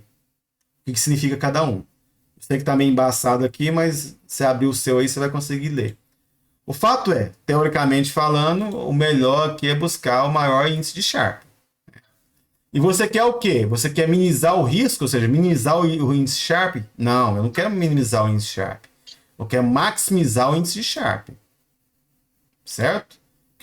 Eu quero o máximo risco de Sharpe possível. Beleza, aí eu tenho outras planilhas, eu tenho outras questões aqui, que para os meus fins aqui, o mais importante são essas duas aqui, ó. Não, nem essa aqui, né? É Equalize 8 que é mais importante. Quando você considera aqui, ó, eu vou aumentar para vocês verem. Quando você considera aqui em Unite, se tiver tudo 1, significa que você vai comprar uma ação de cada, viu, gente? Uma ação de cada. Se você fala que vai comprar uma ação de cada, na data 0, você está investindo naquela ação com maior preço. Por exemplo, aqui, ó. Para eu comprar a CCR aqui em janeiro de 2016, ela custa 10. Aqui custa 6,5. E vamos pegar a próxima aqui, ó. A Sabesp custa 18,50. Se você está comprando uma ação de cada, ou um lote, né, de 1.000 de cada, Você está investindo mais na Sabesp porque ela custa mais. Vamos supor que você vai adotar uma estratégia boba. Vai investir 10%, sei lá, não sei quantas ações, acho que são 10. 10% do seu dinheiro em cada uma das ações. Se você tem um capital de 10 mil, você vai investir 1.000 em cada. Então, se você quiser tentar comparar essa estratégia sua boba com uma ótima, coloca aqui, ó, equalizar pesos. Quando você coloca equalizar pesos, ele vai colocar já as unidades conforme, né, uma proposta em que fica 10% de cada ação. Ele já faz a conta para você automática. Certo? Equalizar preços e 10 mil aqui é só uma referência. Rolling back tests, rolling back test, caso a gente vá fazer uma análise técnica, que não é o nosso caso aqui, porque a gente não tem informações diárias, por exemplo. Qualquer conclusão, qualquer coisa que a gente for tomar que é decisão com base na análise técnica, não vai valer, não existe. Mas você poderia fazer, viu, Rogério? O que você falou? Considera um período de 12 meses, por exemplo, aqui, ó. 12 meses, com um lapso, por exemplo, de um mês só, e vai fazendo 49 janelas de backtest. Você começa com 12 meses, vai avançando esses 12 meses no futuro. Certo? Vai aumentando a janela. Você vai fazer 49 simulações diferentes. 49 otimizações diferentes. E ao longo dessas 49 simulações diferentes, dessas janelas que você criou, conforme as medidas de análise técnica, você vai definindo. Você vai comprar, o que você tem que fazer, o que você tem que comprar, o que você tem que vender. Certo? Mas não é o caso aqui, que isso aqui são informações para análise técnica. Não estou preocupado com a análise técnica. Aí depois que você colocou as informações das ações aqui, dos preços, dos retornos, você pode colocar otimizar. Você tem a coluna de correlação aqui, que nessa coluna de correlação ele vai calcular para você automático depois, não precisa se preocupar. Certo? Você calcula automático, não precisa nem olhar. Então, quando você calcula aqui otimizar, ó, ele vai fazer o processo do cálculo. Se não der pau aqui, a gente já usa essa planilha mesmo. É um processo de simulação. Não está usando o processo de cálculo diferencial como eu ensinei da primeira vez. Não está utilizando o processo de cálculo diferencial. Não está calculando via programação linear, como eu ensinei da segunda vez. Ele está simulando 10 mil carteiras. Não sei se é 10 mil ou 1.000 carteiras. Ele está simulando 1.000 carteiras e dessas 1.000 carteiras vendo qual que é a melhor. Certo? Tá vendo qual que é a melhor. Tranquilo? É isso que ele tá fazendo. Deixa eu ver se terminou. Dessa vez foi rápido, hein? Terminou. Geralmente demora. Professor, Foi. deixa eu ver se eu entendi. Você ensinou duas maneiras de calcular, otimizar essa carteira, porém esse simulador faz de uma maneira diferente. Sim, faz diferente. Mas ele faz diferente como? Ele tem que ter um fundamento nessa simulação, não? Não, a simulação. Ele vai simular, não. Ele vai jogar, ué. Não, ele começa. Hã? É aleatória a simulação dele, sem uma...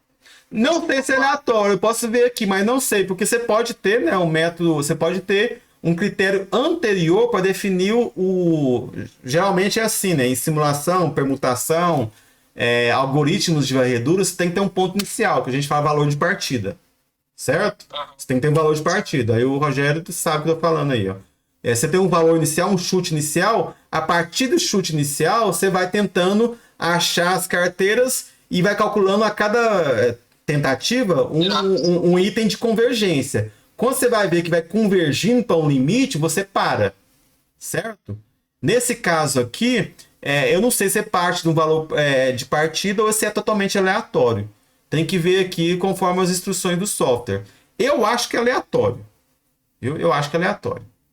Porque se a gente for combinar valor de forma aleatória, vai existir um número muito grande de possibilidades. Sim, mas 1.000 observações já é suficiente. Geralmente 1.000 observações já é mais que o suficiente. Estou falando por experiência própria, que eu trabalho muito com simulação. Trabalho com muitos métodos que é via simulação, permutação. Às vezes, né, no começo, quando eu comecei lá atrás, eu tentava 10 mil. Perda de tempo. 10 mil tem demorado. Aí quando eu comparava com umas 1.000, até que eu cansei. Parei de adotar 10 mil simulações, e passo a adotar no máximo estourando 2.000 simulações hoje em dia, porque o resultado é muito parecido. Pessoal, deixa eu pegar aqui com vocês que no meu caso aqui, ele tá calculando, ele não fechou, viu? Ele tá calculando ainda. E como eu tinha aumentado lá a tela, né, o zoom, ficou feio aqui, viu? O negócio ficou feio. Deixa eu tirar aqui o Excel. Esse zoom aqui atrapalhou tudinho. Deixa eu pegar aqui o cálculo meu. Já tem prontinha a planilha aqui. Porque vai que demorava, né? Vai que demorava, eu já tinha calculado aqui. Não sou bobo nem nada. O resultado final foi esse aqui, ó, gente. O resultado final foi esse aqui. Então vamos olhar essa planilha aqui. Vamos olhar essa planilha. Olha só o que está acontecendo. Minha garganta tá doendo muito.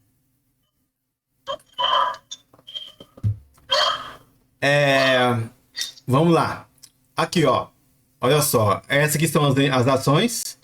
Inicialmente, comparando o meu portfólio corrente, inicial, certo? Inicial, eu investi 10% em cada um, somando 100%. Né? Isso equivale a comprar 75 ações da CCR, 36 da Petrobras e assim por diante. Beleza? Conforme o preço de cada um. Mas o fato é 10%. Investindo 10% em cada uma, a distribuição dos meus retornos é essa aqui. Isso equivale a ganhar 2,68%. Vou aumentar mais aqui para vocês. Equivale a ganhar 2,68%. A estratégia dummy, estratégia boba. Ótimo. Eu vou comparar a dummy com a carteira ótima, de maior índice de Sharpe. Certo? Então aqui o retorno médio foi 2,68. Se eu adotar essa estratégia boba, nesse período, eu ganharia 2,68. Zio padrão de 8,83. E o índice de Sharpe, o Sharpe Ratio, foi 0,247. Certo?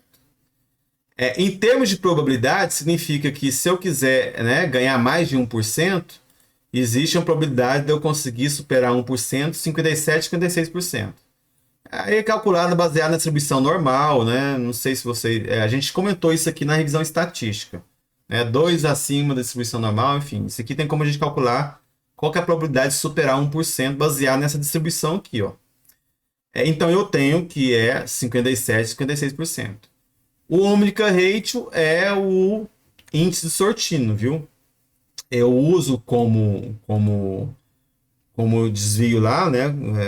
Em vez de ser o desvio padrão, em vez do risco ser o desvio padrão, é a semivariância.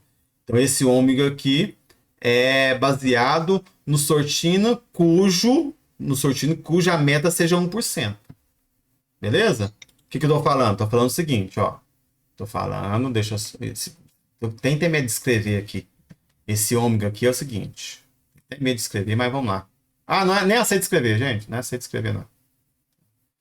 Esse 1% por período, né? É o objetivo meu por período, justamente.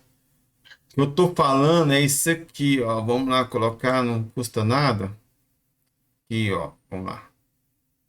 Vamos. Cadê? Monitor central. Deixa eu colocar aqui o Del Pilot. Já tá aqui mesmo. Então, aqui eu tô falando o seguinte. Vamos colocar preto aqui para ficar mais fácil. Improvisando aqui. O ômega, né, que tá falando, o ômega é o seguinte. Eu pego a taxa, né, de retorno esperada do ativo menos 1%. Não é RF. Certo? Não é RF. Dividido pelo quê? Pela semivariância. Então é a medida adicional. Então, em vez de usar o RF, eu uso o meu objetivo. O meu objetivo é superar 1%. Beleza? Então, isso que é o ômega lá. Mas, enfim, está escrito lá e definido na planilha. Né? Tem dúvida, coloca lá na interrogação que vocês vão ter, achar lá, né, a informação para isso. Mas eu pedi para ele falar o seguinte, ó, não quero a estratégia boba não, eu quero aquela estratégia de maior índice de Sharpe possível, tá aqui, ó. Qual que é a carteira que eu vou formar com o maior índice de Sharpe possível? Ora, eu vou ter que vender um punhado de coisa que eu tenho na minha carteira aqui, corrente, certo? Tá aqui, né? Ele mostra para você que quais são as mudanças que você tem que fazer. Não tem que investir na CCRO, vende tudo, certo? Vende tudo. Aí eu vou ter que investir mais na Cabin, Rapsol e TRIP. Né? Tem que aumentar minhas compras nessas ações. Quais são elas? São essas aqui, ó. Se a gente quiser ver no gráfico, né, de pizza, vou investir 45% em onde? CCR? Lá embaixo eu vejo direitinho, né? TRP, ó.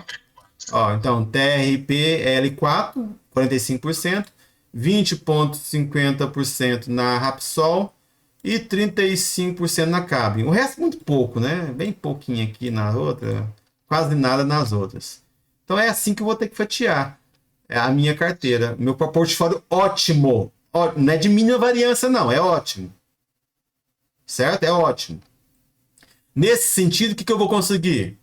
Vou conseguir, infelizmente, um retorno um pouco menor. Tá aqui, 2,48. Certo? Vamos colocar aqui, ó. 2,48. Não, deixa eu deixar os dois do lado para comparar. 2,48, porém o risco já diminui um pouco mais drasticamente, né? Em vez de ter um risco de 8,83, o risco aqui vai ser quanto? 6,24. Isso faz com que o índice de Sharpe saia de 0,247 para 0,316. Ao fazer isso, eu tenho uma probabilidade de superar 1% de 59,39%. Então, melhor, né? Antes a probabilidade de superar 1% era 57,56%.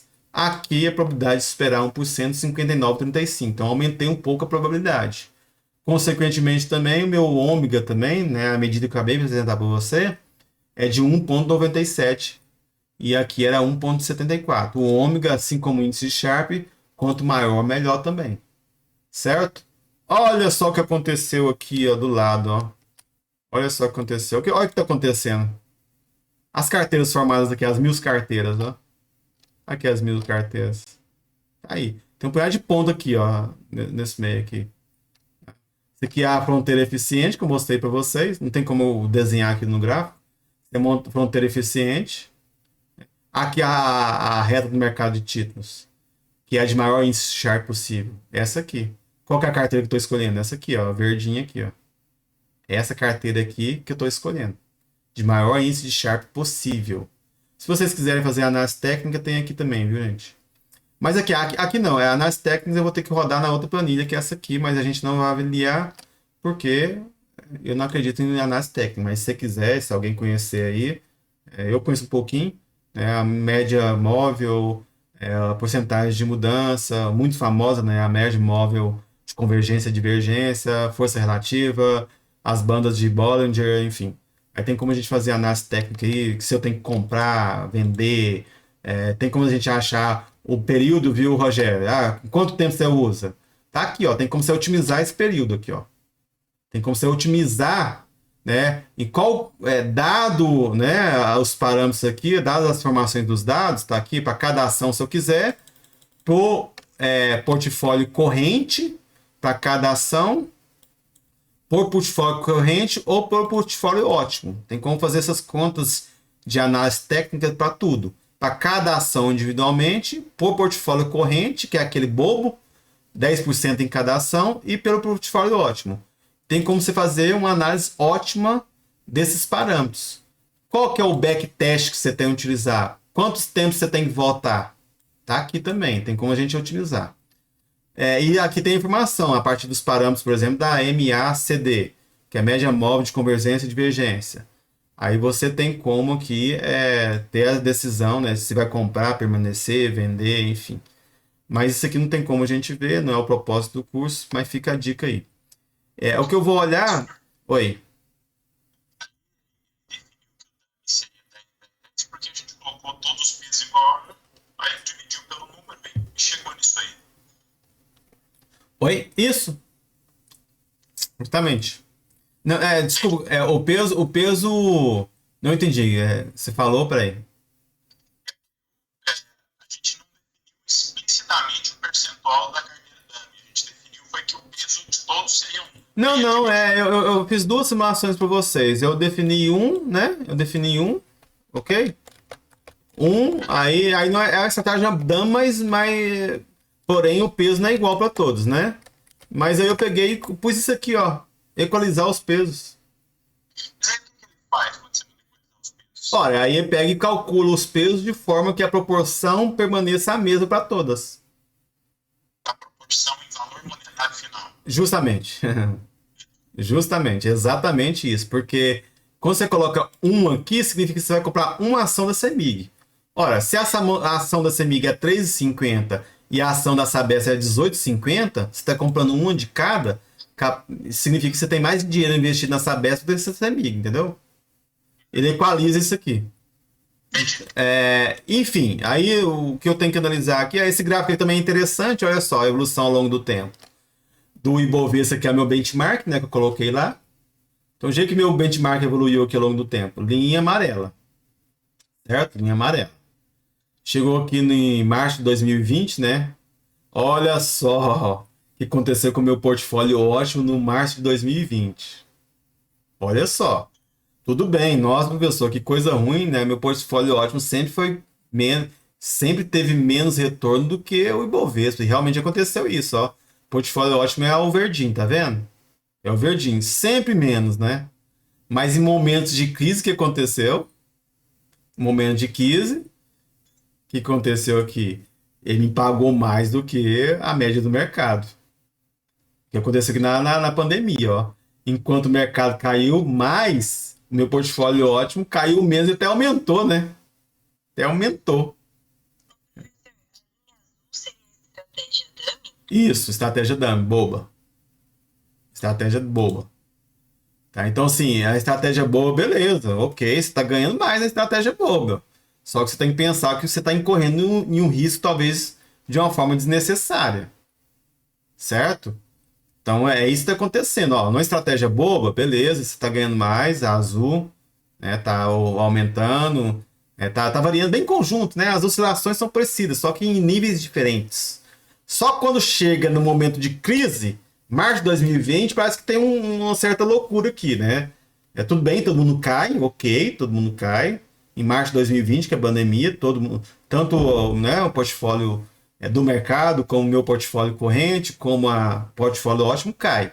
Mas o que a gente pode perceber aqui que ao longo do tempo, ó, se eu considerasse um período maior, o que ia acontecer talvez com o portfólio ótimo aqui, ó? Ia ganhar mais que o portfólio bobo, tá vendo? Isso aqui, se a gente de repente continuasse, né, em 2021, 2022, se o período de análise aqui fosse maior, ia ficar mais evidente que para o mesmo retorno, eu conseguiria montar um portfólio de risco menor. Então, tudo isso aqui eu estou ganhando menos, mas eu também estou incorrendo menor risco. Quando se relaciona o risco e o retorno, você, enquanto investidor racional, é melhor você investir nesse portfólio ótimo, de maior índice de Sharpe, do que usar uma estratégia boba. E isso fica mais evidente no longo prazo. Beleza? Só que é isso pro período que passou, né? O período que passou. Aí você quer tomar a decisão de formar um portfólio agora para ver que isso que acontece no futuro. Certo? Então temos que ter essa consciência. Aí você também pode escolher quais são os portfólios de maior índice de Sharpe. Tá aqui. Menor retorno. Tá aqui. Maior ômega. Tá aqui. Aí você pode ordenar isso aqui. Isso aqui é ordenação, viu, gente? Ordenar conforme maior ou menor. Ordenar de duas formas diferentes. Você pode ordenar primeiro pelo índice de Sharpe e depois pelo ômega. Aí quando você aplica aqui, você vai ter esses portfólios que é meio bobo, né? Esse portfólio é esse aqui, ó. A sequência é a sequência das ações. Meu portfólio aqui é de maior índice de Sharpe, não é? É esse aqui primeiro, ó. Que eu acabei de decidir mostrar para vocês aqui, ó. Que ele é o... Vou colocar aqui, não dá para entrar. Vocês têm que ver aqui em cima, ó. Aqui em cima, que é 45% da TLPA. Não consegue aumentar nada, tá aqui. 35% da Cabrim lá e 20,5% da outra. Aí se você quiser ordenar de forma diferente, tá aí todos os portfólios que ela formou, que simulou. Lá embaixo. 1000 em portfólios. Tudo lá embaixo. Tudo lá embaixo. É 1000 de portfólios mesmo, não é 10.000 não, viu? Quer ver? 1000 portfólios. Na verdade foi até 800, nem precisou ser 1000 aqui, foi 800. É isso aí. E é isso aí, pessoas. A planilha aqui é bem legalzinha, tem as informações necessárias para formar um portfólio, todas as importantes, não precisa mais que isso. E também tem, se quem quiser tiver mais curiosidade também, a análise técnica, quem for usar aí, algumas coisas mais básicas da análise técnica, que eu particularmente nunca usei, enfim, não acredito e fica à vontade se alguém tem que acreditar aí e quer questionar comigo. Certo? Professor, essa planilha você sempre. Tá. E aqui que você tem como colocar preços ou retornos para Sim. Isso, input vai ser preço e retorno. É óbvio que na prática, né, gente, a gente acaba usando softwares da própria operadora e tudo. E também, eu coloquei uma planilha para vocês aí também, não sei se vocês viram, né, que é Download Market Data. Se de repente vocês quiserem fazer um scraping, né, Rogério, que fala, fazer uma raspadura aí dos dados da internet, tem como a gente puxar de forma automática aqui, né, os dados do Yahoo Finance, tá aqui, ó, de forma automática, isso aqui é de graça, isso aqui pode ficar para vocês, viu? A outra é paga lá, tem que pagar. Tem como a gente puxar aqui os dados automáticos do Yahoo Finance. Os dados da ação brasileira tem que ser só Yahoo Finance, esses outros aqui não funcionam, beleza? E aí você tem que saber o símbolo da ação. No Brasil é tudo alguma coisa.sa, se não me engano. Acho que é isso, não é isso, Rogério? o símbolo você fala. É o símbolo das ações brasileiras no Yahoo, para puxar do site da Yahoo.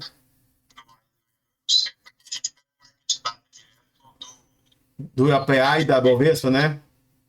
Já pega do IPI e do Bovespa, né? Aqui. Né? Então, assim, aí eu acho que aqui, se não me engano, é alguma coisa SA. Eu acho que é Petro PTR4.SA, se não me engano. Certo? Aí você. Deixa eu ver aqui. Não, cadê? O que eu tenho que colocar aqui? Não sei o que eu tenho que colocar. Não, isso aqui não é nada que não tem, não. Essa aqui é, no caso, para API. Não, aqui. Aqui você coloca aqui já de uma vez, ó. Eu acho que a chave... Porque cada país tem uma chave, cada bolsa tem uma chave diferente. Se não me engano, no Brasil, a chave é SA, viu, gente? Tá? Aqui é da Quant e aqui é da Alpha. Se não me engano... É PTR. Como chama a Petrobras mesmo? É PTR4, não é? É 3?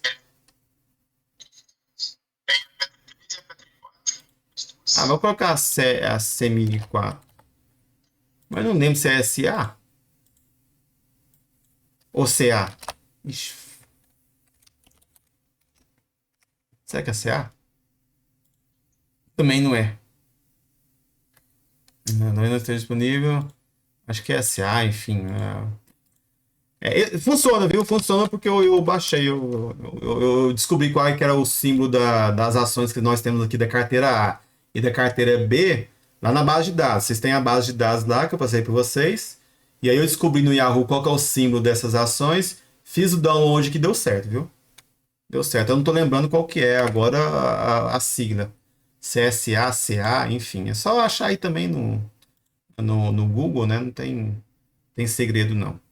Isso aqui só é uma dica que eu passo para vocês. Se a gente estiver fazendo no Google Colab, eu tenho lá o script que já faz a chupeta automática, né? Faz a chupeta automática para vocês. Aqui a gente usa a planilha com a chupeta automática. Pessoas, fala aí. Você tem alguma fonte, alguma coisa que faz essa extração de dados, só que em vez de ações ele faz para fundos?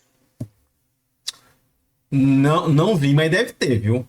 Deve ter. Lá a Ambima não deixa disponível na API dela?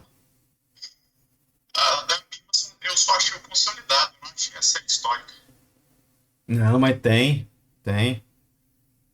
Tem sim. Eu acho que é só a gente dar uma olhada lá e deve ter. Se não tem também, não é difícil, não, né? Fazer isso lá no Python é fácil, não é difícil.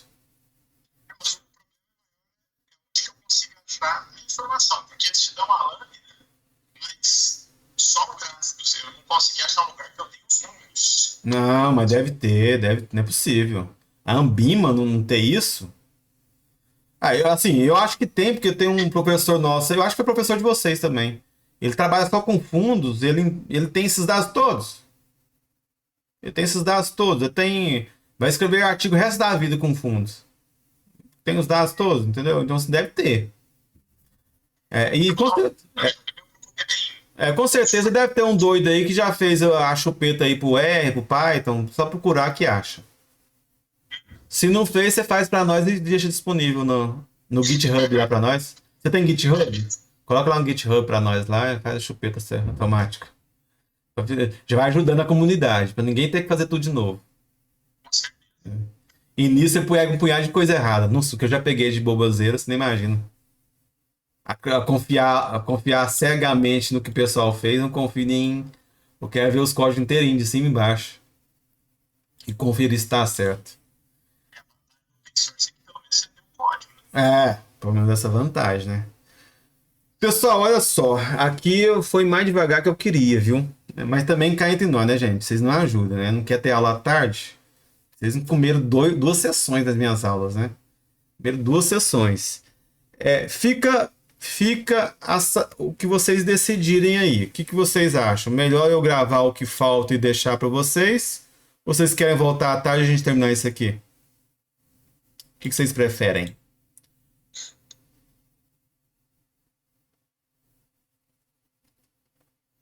Deixa eu colocar aqui. Você fala os demais exercícios, professor? Deixa eu abrir aqui novamente, só mostrar para vocês que eu posso tranquilamente, né, deixar disponível para vocês aqui. Eu vou passar outras métricas, né? São outras métricas que só aplicar a forma de cálculo. No caso aqui, a gente fica faltando ainda 4 exercícios, certo? 4 exercícios aqui, o 21, 22, 24 e 26. Mais uma sessão aí de, né, 1h30 eu terminaria. E a gente, assim, eu sei que eu prometi para vocês não dar aula sábado à tarde, e essa foi a promessa. Então, por mim, tá mantida. Beleza? Só que eu queria terminar, né, esses outros 4 exercícios. E também a minha promessa foi que aquilo que a gente não conseguisse terminar, eu ia gravar e deixar disponível para vocês. E aí eu tô colocando para vocês uma segunda opção.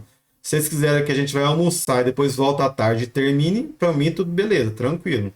Ou simplesmente a gente finaliza por hoje e eu vou pegar, não hoje, né? Que aí também, já que vocês não vão ter aula, dá um descanso também, né? Não hoje. Aí eu vou pegar a segunda de manhã, por exemplo, e vou gravar e deixar disponível para vocês a resolução desses 4 exercícios. O 21, 22, 24 e 26. Por quê? Porque os outros já estão gravados, ó. O 11 já está disponível para vocês, o 14, o 25 e o 27, beleza? Aí eu vou deixar o 21, 22, 24 e 26. Mais 1 horinha de vídeo aí. No máximo, esperando. Eu sei o restante da turma, mas eu preferiria ter aula à tarde, porque aí se tiver alguma dúvida enquanto você está fazendo exercício, eu posso perguntar na hora. Eu acho que a dinâmica funciona melhor. Professor, eu também estou na mesma linha do Rogério também, só que eu acho que na maioria o pessoal vai ter que... Eu nada contra, tá? O pessoal decidir, pra mim também tá ok. Pra mim... Faz uma votação aí, ó. Tem como colocar um quiz aqui? Tem, mas não vou perder tempo agora não. Não sei como... Acho que tem como colocar um quiz aqui, não tem?